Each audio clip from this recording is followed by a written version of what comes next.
Continuing on with more nonverbal channels or categories, we're going to dive into proxemics, territory, haptics, chronemics, and just for extra information, we will look at artifacts, olfactics, lighting, and color. So proxemics is all about how we use space and distance, and this concept first was generated by Edward T. Hall, who is an anthropologist and has found some similarities across different cultures with how we use space and distance. Now, one of the things we're going to look at is social distancing. So let's look at that more specifically. Edward T. Hall has decided that there are these 4 different zones that we can divide up our space. Intimate space would be touching to 18 inches or 1.5 feet.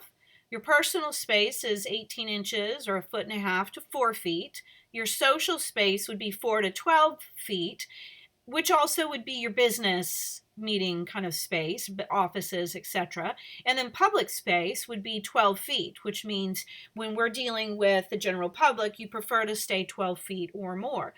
So when we have COVID and they talk about social distancing, they're talking about actually physical distancing, but they're calling it social distancing, which is the correct zone as far as our anthropologist has dictated. And so what happens is everybody has their own personal space, right? You know what, when you feel like your space is invaded.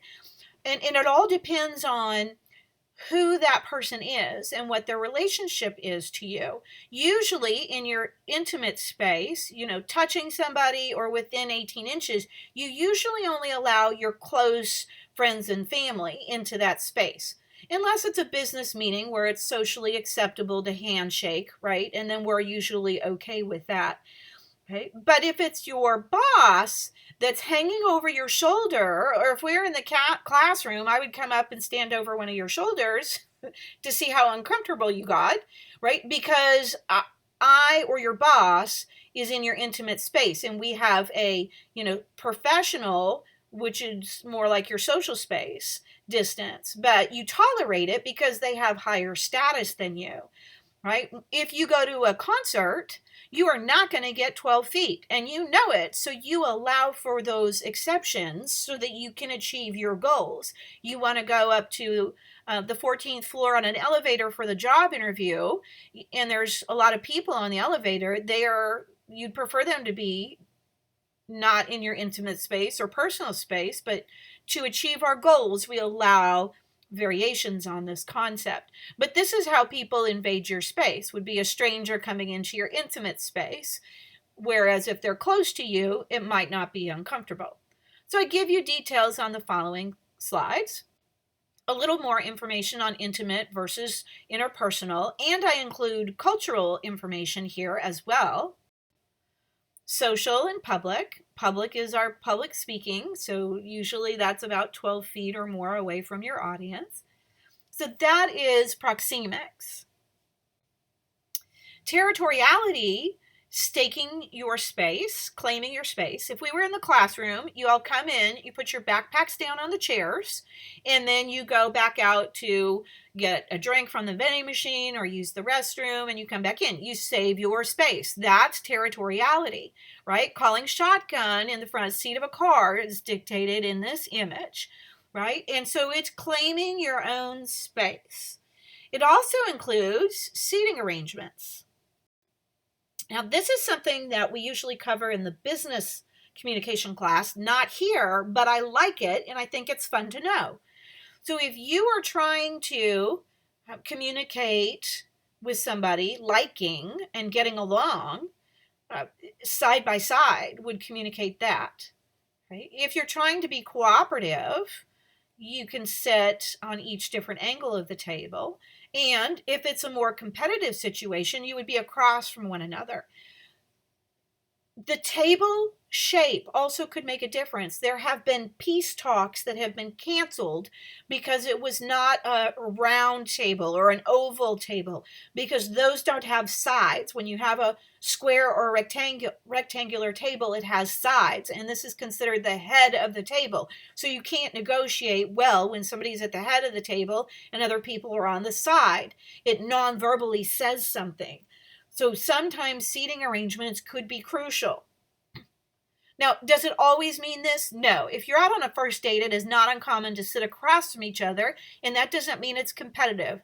But that's why I said nonverbal is vague. It is difficult to interpret the meaning. This is just one of the meanings. Haptics is all about touch. There's professional touch, friendly touch, romantic touch, and how you touch somebody makes a difference.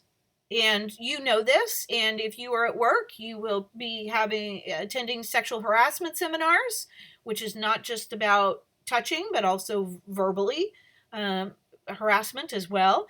But they would ask you, if you feel like you were being harassed, what part of their body touches your part of the body and how long. And like, why is it okay for football players to pat each other on the butt?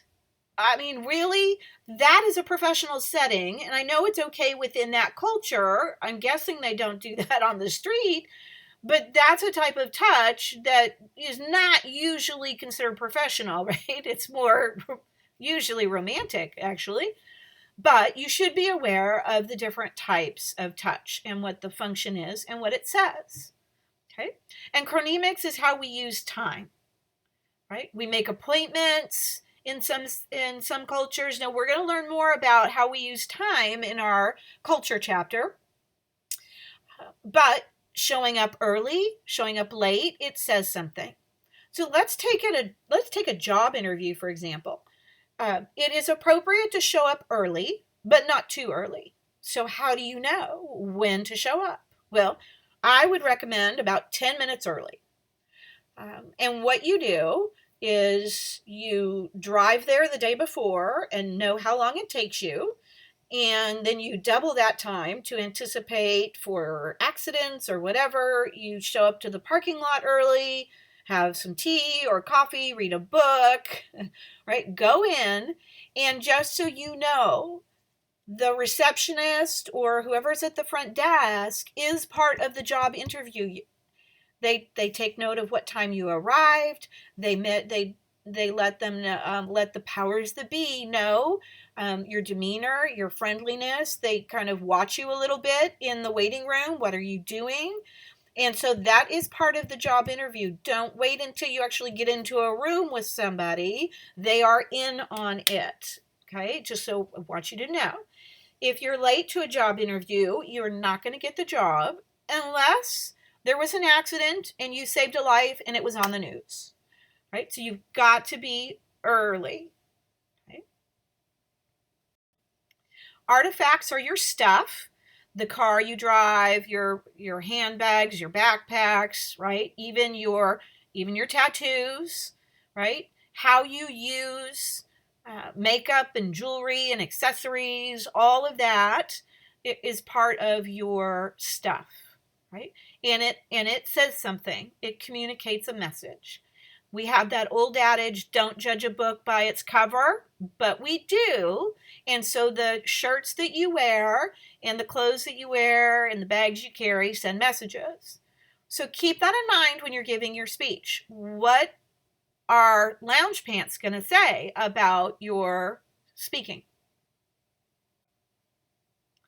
You're starting to become more aware of yourself and how you communicate to others through identity management. We learned about that in our perception chapter.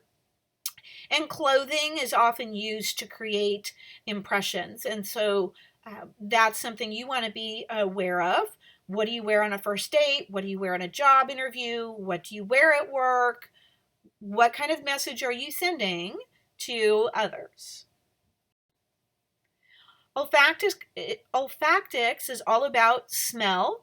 Aromatherapy is part of this. We actually have pheromones Those are the natural body scents that you have, and we are actually attracted to certain of those pheromones. It's a fascinating study. I'm just letting you know it is part of nonverbal. And then lighting communicates physical environment, bright light, dim lights, stop lights, all of those are part of nonverbal. Color is fascinating study, and it has different meanings in different cultures. And so you always want to define things. Remember, in nonverbal, define it within a particular culture group. They all have different meanings, just like wedding dresses. For example, here we use white or champagne or ivory. In other countries, they use red, and white is worn at funerals. Well, we tend to wear black or dark colors at funerals. So color says something. That's why fast food restaurants are all similar colors, and hospitals and medical centers are all similar colors. It's a fascinating study. Okay. You have a whole lot more knowledge about being the different categories. So now how do we use it? We're going to look at a few tips on being more competent. But just to give you a few things to think about is think about a few situations and how would you communicate non-verbally in that situation? Like, how would you non-verbally create a good first impression in a job interview? Well, clothing, good eye contact, a strong handshake, not the wimpy ones, but don't overpower on that handshake, right? How do you make a good first impression on a first date? What should you do when you're giving a speech? Stand up straight, act confident even though you don't feel like it, have good eye contact, smile. That says something, right? And so you can now look at your behaviors and other people's behaviors and be a little bit more aware and even more comfortable in trying to interpret what some of those things mean. A few tips for improving nonverbal. Try tuning out the words and focusing in on the nonverbal just to get better at sort of reading people. Use perception checking. Self-monitor. Pay attention to the cues that you give off. Remember, we have all those different categories, and sometimes they don't all come across consciously. Always look for context to help you decipher meaning, because if I cross my arms in front of my chest, it looks like I'm mad. It might be I'm mad. It might be that I'm just comfortable. I don't have pockets in my pants. It could be cold. So you want to look at the context. Always look at the context. What is the situation, the time, the place, the environment, who's there, what's the temperature, what's the lighting?